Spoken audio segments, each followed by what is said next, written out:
Hello student, welcome to I Science. आज का जो मेरा वीडियो है जेई एडवांस का 2024 का मैं क्वेश्चन है आपके सामने।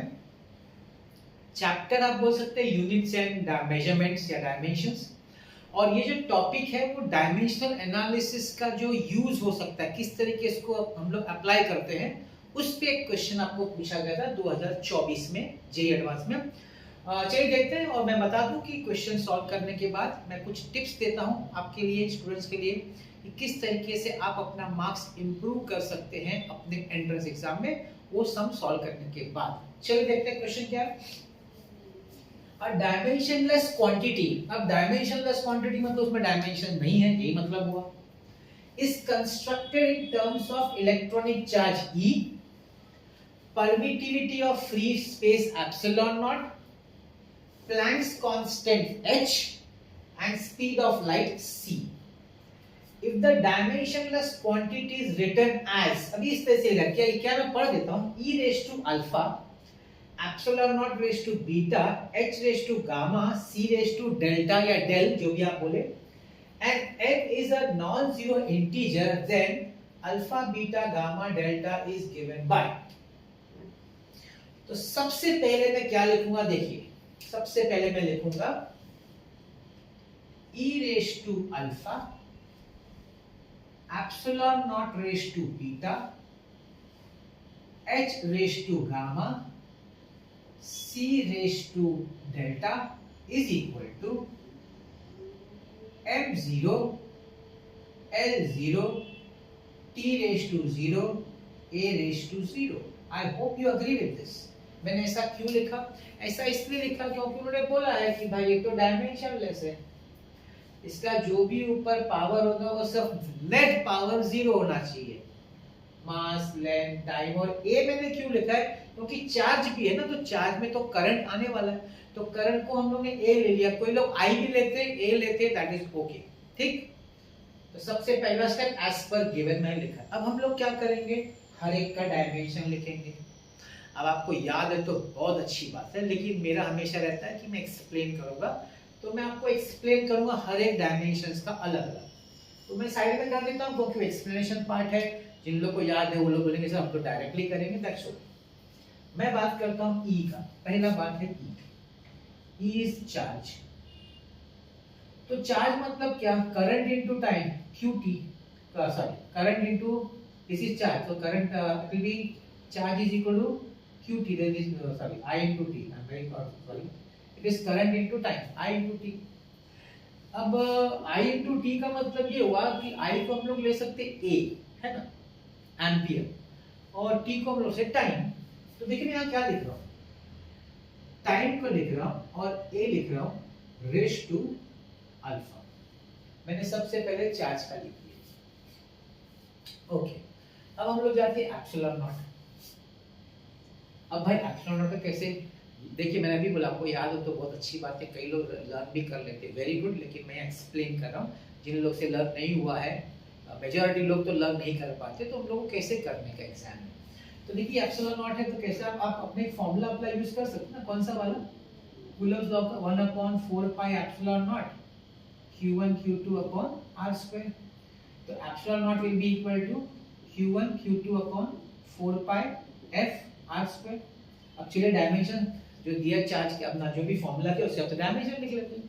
अब ये चार्ज है ना, चार्ज तो यही है IT, मतलब एक चार्ज का होगा AT, मतलब TA इनटू TA, ये आपका हो गया ऊपर अपॉन 4 पाई, तो कांस्टेंट्स को लिखने की जरूरत नहीं है। फोर्स तो आप जानते हैं m1 L1 T raise to -, ये तो याद रहता है। मैं फोर्स की बात कर सकता हूँ, फोर्स बहुत कॉमन है तो लोग याद रख लेते हैं।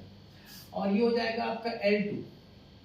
अब इसको सबको मिला तो सबसे पहले m देखो, m1 है, ऊपर आएगा तो -1 हो जाएगा, यस, m ऊपर आएगा तो -1 हो जाएगा। अच्छा अब L क्या है, देखिए L इधर है 1 और इधर है 2, 2 और 1 मिला के होगा 3, ऊपर आएगा तो माइनस हो जाएगा। T की बात करो, T -2 है, ऊपर 2T है, प्लस 2 2 ऊपर है और माइनस ऊपर आएगा वो भी प्लस हो जाएगा, तो हो गया 4। और A तो ऊपर 2 है तो A2। मैं लिख देता हूं इधर, क्या लिखूंगा, ध्यान से लिखिए। मैं लिखूंगा m raise to -1 L raised to minus 3, T raised to 4, A raised to 2, the whole raised to beta. तो तो चार्ज का हो गया, एप्सिलॉन नॉट का हो गया। अभी हम जाते हैं H, प्लैंक्स कांस्टेंट। ऐसे बहुत सारा फॉर्मूला मुझे अच्छा लगता है, डी ब्रॉय का फॉर्मूला, डी ब्रॉय का इक्वेशन आप जानते होंगे।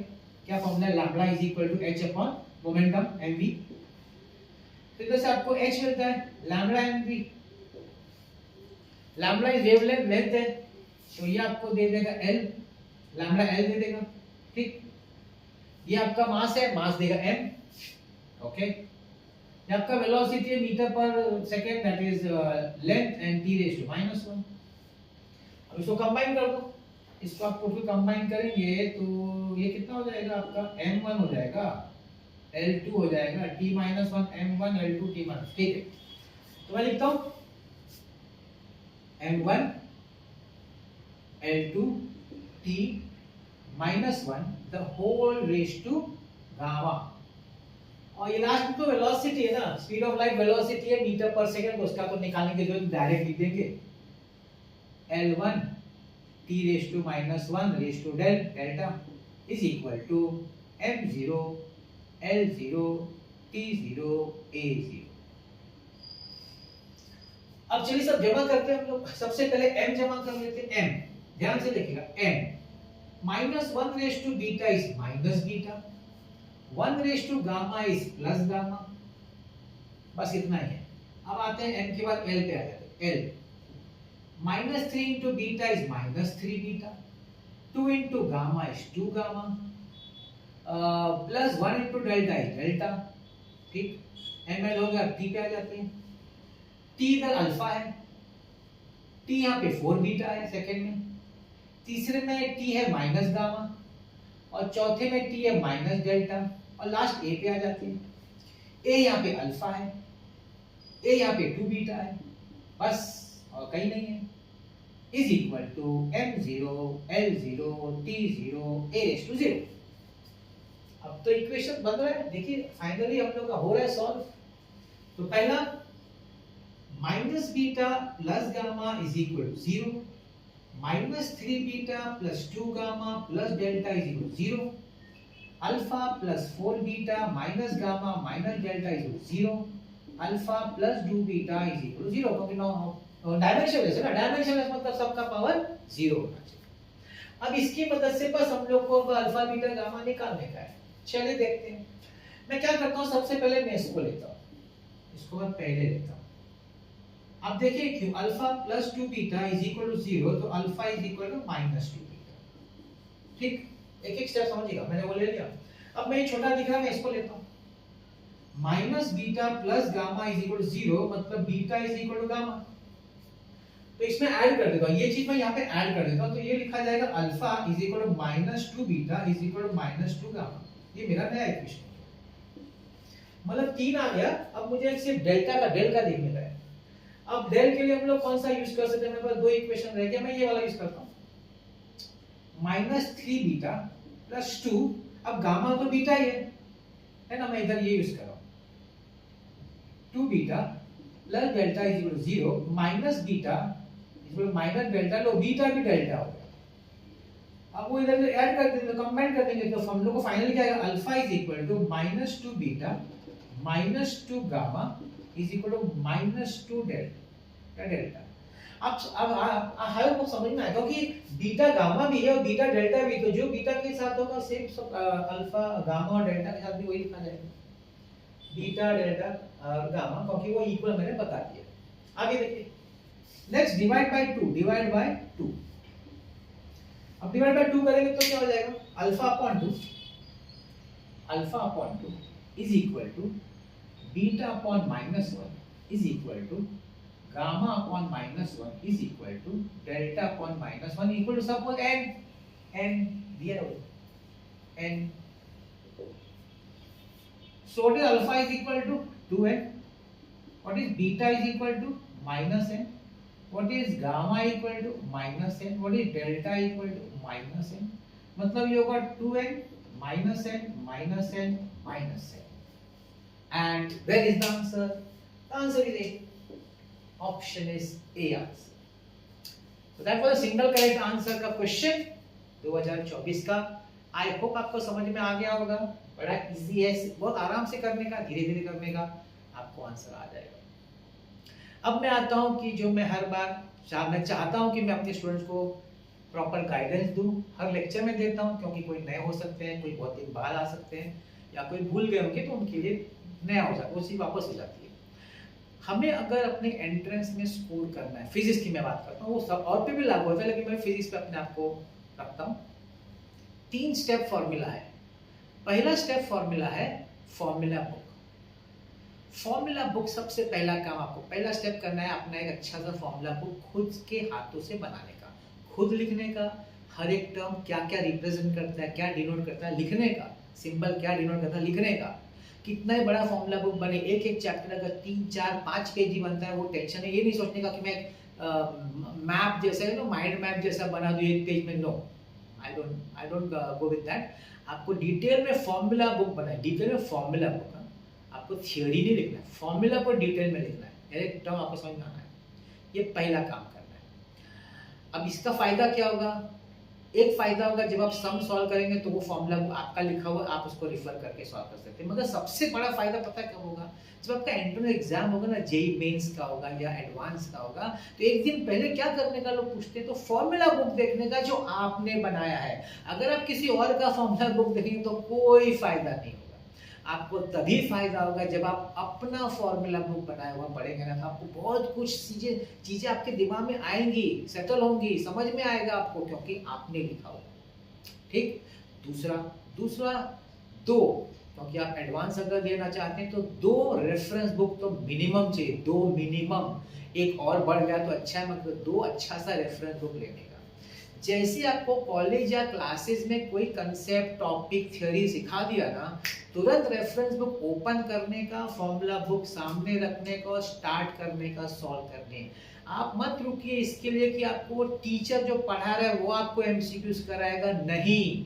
टीचर का काम एमसीक्यूज कराना नहीं है, टीचर का काम है कंसेप्ट सिखाना, थियरी सिखाना, एमसीक्यू सिखाना नहीं है। अब ये कोई बोलता नहीं है, सब चले जा रहे उसी गंगा में बह रहे हैं, एक ही में, जो एक कर रहा है वो सभी कर रहे हैं, कोई बोलने वाला नहीं है। लेकिन फैक्ट ये है कि एमसीक्यू स्टूडेंट को करना चाहिए, टीचर को अच्छी तरह कंसेप्ट सिखाना चाहिए, अच्छी तरह थियरी सिखाना चाहिए, जिससे बच्चा एमसीक्यूज खुद ट्राई करके कर सके। हाँ, डाउट हो तो पूछने का ना, टीचर से पूछने का, लेकिन करने का खुद। मैं आजकल ट्रेंड सुनता हूँ कि लोग एमसीक्यूज के लिए कोचिंग क्लास या ट्यूशन लेते, कोई फायदा नहीं होगा आपको। टीचर को, क्लास को हो जाएगा फाइनेंशियल फायदा, आपको कुछ नहीं होगा। ये हकीकत है, एमसीक्यूज कोई नहीं सिखा सकता, बच्चे को खुद करके सीखना है। और वो स्किल, ये एमसीक्यू सॉल्व करना एक स्किल है, वो कोई थियरी नहीं है जो आप लर्न कर लेंगे, वो एक स्किल है। वो स्किल आप तभी सीखेंगे जब आप खुद करेंगे। तो खुद करिए, किसी पे डिपेंडेंट मत रहिए। और तीसरा क्या करने का? पीवाईक्यूज देखने का। मैं तो लाता हूँ पीवाईक्यूज, मेरा मेंस का है, नीट का है, एडवांस का भी है, मैं लाता हूँ। देखने का क्या फायदा देखने का? देखिए, पहला फायदा देखने का तो 100% ये होगा, आपको पता चलेगा क्या ट्रेंड चल रहा है, किस तरह क्वेश्चन, एक टॉपिक में जिस डायमेंशन में किस तरह क्वेश्चन कर रहे हैं। बड़ा इजी पूछते हैं यार डायमेंशन में, अपने को पता चलता है इस तरह का पूछते हैं यार, क्या इजी है। तो आप जब रेफरेंस बुक से प्रैक्टिस करेंगे तो इस तरीके से उन पे आप ज़्यादा कॉन्सेंट्रेट करेंगे। ये आपको बहुत बड़ा बेनिफिट होता है जब आप पीवाईक्यूज देखेंगे। मेरा, मैं चाहूँगा मेरा ही देखें, वैसे आप किसी का भी देख सकते हैं, लेकिन मेरा तो पीवाईक्यूज का। और दूसरा क्या पता चलता है, कि जैसे कि डिफिकल्टी लेवल में हम लोग को आइडिया आता है। तो और दूसरा, जब मेरा पीवाईक्यू सपोज देख रहे हैं, आपने क्वेश्चन देखा, पॉज करने का, आपने टॉपिक किया हुआ है, खुद ट्राई करिए, खुद ट्राई करिए, देखिए आपको आता है कि नहीं, टेस्ट हो जाएगा ना, चैलेंज हो जाएगा आपके लिए कि आपको आता है कि नहीं, ये भी फायदा है ना। और आप अगर आता है तो फटाफट आप कर लेंगे, नहीं आता तो आप देख लेंगे, रिवीजन हो जाएगा, रिकलेक्ट हो जाएगा, ये फायदा है। तो मैं भी आपको एमसीक्यू सिखा नहीं रहा हूँ भाई, बिल्कुल नहीं, मैं आपको बता रहा हूँ किस तरह के सब कुछ है। और मैं बेसिकली, आप देखेंगे ना, मेरा एमसीक्यू का लेक्चर में कंसेप्ट पे ज्यादा ध्यान देता हूँ, मैं एक्सप्लेनेशन पे ज्यादा ध्यान देता हूँ। मैं फॉर्मूला तो एक बार कंसेप्ट समझ में आएगा तो या फिर तो कोई भी बच्चा कर लेगा ना। इसलिए टीचर का काम है कंसेप्ट सिखाना, थियरी सिखाना, न कि एमसीक्यू सिखाना। बट स्टूडेंट वही टॉप करेंगे जो एमसीक्यूज खुद करेंगे। जो स्टूडेंट टीचर के भरोसे एमसीक्यू करेंगे ना, वो नहीं कर सकते, नहीं कर सकते, बिलीव, ये फैक्ट है। ठीक, अच्छा एक दो आपको क्वेरी या डाउट हो सकता है। पहला डाउट ये होगा कि सर आप एक वीडियो में एक ही क्वेश्चन डालते हैं, क्या है? और दूसरे लोग तो वीडियो में 15, 20, 50 क्वेश्चन सिखाते हैं, आप एक ही डालते हैं। भाई मैंने वापस याद दिलाता हूँ, टीचर का काम एमसीक्यू सिखाना नहीं है। सबसे पहला मिस्टेक यही है। टीचर का मैं कंसेप्ट सिखाना, मैं आपको ट्रेंड दिखाता हूँ, मैं आपको उस टॉपिक का कंसेप्ट सिखाना की कोशिश करता हूँ, मेरा ये एम है। मैं चाहूँगा एमसीक्यूज आप करो यार, यू डू द एमसीक्यूज, है ना? फिर आप बोलेंगे कि सर इतना टाइम आप लेते हैं कि हमको भी इतना टाइम नहीं, आपका हो जाएगा कंसेप्ट, आप जल्दी कर लेंगे ना, आप एग्जाम जल्दी कर लेंगे। लेकिन अभी एक और बात, इस पे मेरे को एक बात बोलना है, आपको मैक्सिमम करेक्ट आंसर करना है, आपको मैक्सिमम सम सॉल्व नहीं करना है, मैक्सिमम करेक्ट आंसर होने चाहिए आपके। सब राइट होना जरूरी नहीं है, मैक्सिमम राइट होना जरूरी है। सब राइट होता नहीं है, बहुत कम लोगों का होता है, तो वो कोशिश मत करें। आप ये कोशिश जो आप करें ना, करेक्ट करें। अगर आप फुल राइट भी नहीं करेंगे, आपका सब राइट, आपका सब सॉल्व नहीं भी हुआ, फिर भी आप 99% क्रॉस करते, परसेंटाइल 99 परसेंटाइल आप क्रॉस करेंगे। तो स्ट्रेस किस पर होना चाहिए? Maximum correct answer. थोड़ा टाइम लगे, चलेगा, रॉन्ग नहीं होना चाहिए। तो मैं भी सब सॉल्व करूँ, उसमें आधा रॉन्ग हो जाए, क्यों? मतलब नहीं है। 90% सॉल्व करूँ, उसमें 85%, उसमें 90% राइट हो, तो that is very good, that is what should your target be. ये आप करिए, फिर देखिए आपका फटाफट कैसे परसेंटेज बढ़ता है, कैसे आपका परसेंटाइल बढ़ेगा, कैसे आपको कॉन्फिडेंस डेवलप होगा। You will develop that confidence. तो ये 2-3 काम करिए, फिर देखिए आप you will do very well in the entrance exam. तो मैं कोशिश यही करता हूँ कि आपके लिए भी। और दूसरा मैं एक और चीज चाहता हूँ, आपने देखा होगा मैं अलग अलग टॉपिक्स का चैप्टर लाता हूँ, मैं सेम चैप्टर का कंटिन्यूसली नहीं लाता हूँ। जिन लोग क्या करते हैं, एक चैप्टर लेते उसी के सब एमसीक्यूज किए जा रहे हैं। सबसे पहले वापस नहीं बोलता, टीचर काम एमसीक्यू सिखाना नहीं है। लेकिन फिर भी अगर आप एक चैप्टर करें तो आप सब ला लेते, क्या मतलब? ये फॉर्मूला, चलो बार बार वही फॉर्मूला। तो बच्चे को कुछ चैलेंजिंग, बच्चे का आपको कोई चैलेंज नहीं हो रहा है, आपके दिमाग को सोचने पे कोई मजबूर नहीं कर रहा है। मैं आपको अलग अलग चैप्टर ला के आपको सोचने में मजबूर करता हूँ यार, और वो आपको भी करना चाहिए। आप जब प्रैक्टिस करना, एक बार पहली बार करें ना, चलो एक ही चैप्टर का सब आपने कंसेप्ट कर लिया, लेकिन second time third time practice है, अलग अलग चैप्टर्स उठाए ना सब आपने। क्यों सर? अरे एंट्रेंस एग्जाम में तो रैंडम क्वेश्चन आता है, तो आपको प्रैक्टिस रैंडम होना चाहिए ना। जैसा फील्ड में होगा, जैसा अपना फाइनल होगा, वैसा अपने को प्रैक्टिस होना चाहिए। फाइनल में अपने को रैंडम क्वेश्चन है, तो हमारा प्रैक्टिस भी रैंडम होना चाहिए ना। अचानक उस दिन हम रैंडम करने जाएंगे तो हमको कितनी तकलीफ होगी। अभी तकलीफ हो गई, चलेगा भाई, उस दिन तकलीफ नहीं होनी चाहिए। मैंने बहुत सिंपल चीज बताई आपको, बहुत मतलब इसमें ज्यादा खर्चा भी नहीं है और बड़ा हाई फाई टाइप नहीं है, बहुत सिंपल है। फॉर्मूला बुक, 2 अच्छा रेफरेंस बुक खुद करने का, नहीं यार डाउट है तो टीचर सीखने का, और पीवाईक्यूज देखने का। क्या इसमें कुछ नहीं है। हाँ, लेकिन एक कंडीशन अप्लाई है, जो टीचर आपको फिजिक्स पढ़ा रहा है वो आपको बहुत अच्छा पढ़ाना चाहिए। वो ऐसा पढ़ाना चाहिए कि आपका कंसेप्ट इतना अच्छा स्ट्रांग हो जाए कि आप एमसीक्यूज खुद कर सकें। ये एक प्रॉब्लम, ये एक होना चाहिए, वो टीचर पे डिपेंड हो जाता है। अगर टीचर अच्छा मिल गया तो आपका तो फटाक से निकल जाए, आप निकल ही जाएंगे फिजिक्स, मस्त निकलेंगे आप देखिए। तो मैं ऐसे आपको क्वेश्चन ला रहा हूँ, आपके लाता रहूंगा, देखते रहेगा मेरा वीडियोस। आज का वीडियो देखने बहुत बहुत धन्यवाद। Thank you.